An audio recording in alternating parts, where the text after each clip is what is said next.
জীবনে দুটো জিনিস কখনো করো না, মিথ্যে মানুষের সাথে ভালোবাসা আর সত্য মানুষের সাথে টাইম পাস। শ্বশুরবাড়িতে একটা মেয়ে তখনই বেশি সম্মান অর্জন করে যখন মেয়েটি তার স্বামীর কাছে পারফেক্ট মূল্যায়ন পায়।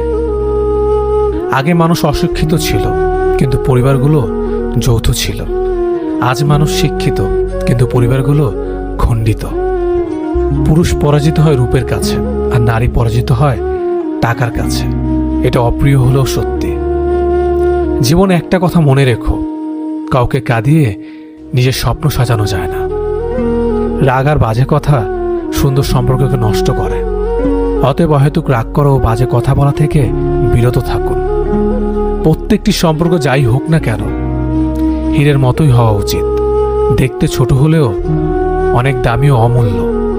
কিছু কিছু পরিবর্তন মানুষ নিজেই করে, আর কিছু কিছু পরিবর্তন মানুষের জীবনে আসে, যেটা সে কখনোই চায় না বা আশা করে না। তুমি কতটা শিক্ষিত, তুমি দেখতে কেমন, তোমার কত টাকা আছে, এসব কিছুই যায় আসে না। তুমি মানুষ হিসেবে কেমন, সেটাই সব থেকে বেশি গুরুত্বপূর্ণ।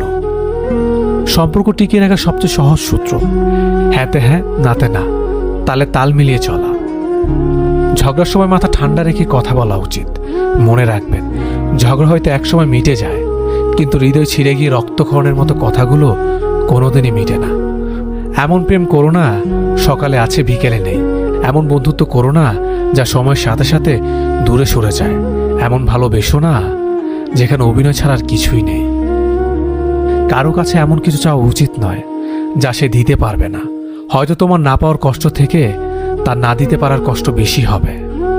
ভালোবাসার মানুষটা ভুল করুক বা না করুক, সে মানুষটা ভালোবাসি বললে আমরা যতটা আনন্দ পাই, অভিমানের সময় তার মুখে সরি শুনতো আমরা ততটাই আনন্দ পাই। এক ফোঁটা বিষ মহাসাগরকেও নষ্ট করে দিতে পারে। ছোট্ট একটা পাথর একটা বড় কাজকে ভেঙে দিতে পারে। ছোট্ট একটা মিথ্যে জীবনটাই নষ্ট করে দিতে পারে। শিক্ষা যখন রিক্সা চালায়, মূর্খ চালায় দেশ, বুঝবে তখন সভ্যতাটা ওদের হাতেই শেষ। যারা প্রতিশোধ নিয়ে নেয় তাদের ভয় করার দরকার নেই। ভয় তাদের করা উচিত যারা প্রতিশোধ না নিয়ে উপরওয়ালার কাছে ছেড়ে দেয়। 3টি কথা মনে রাখবেন। যে তোমাকে সহ্য করে তাকে কখনো ভুলে যেও না। যে তোমাকে ভালোবাসে তাকে কখনো ঘৃণা করো না। যে তোমাকে বিশ্বাস করে তাকে কখনো ঠকিও না। সুখী হওয়ার জন্য বেশি কিছু লাগে না। আপনার বিশ্বাসের মর্যাদা দেওয়ার মতো একজন মানুষ পাশে পেলেই চলে। মানুষ নিজেই নিজেকে অসুখী মনে করে, কারণ সে সর্বদাই ব্যর্থতার হিসেব করে। জীবনটাই যে মস্ত বড় পাওয়া, এটা আমি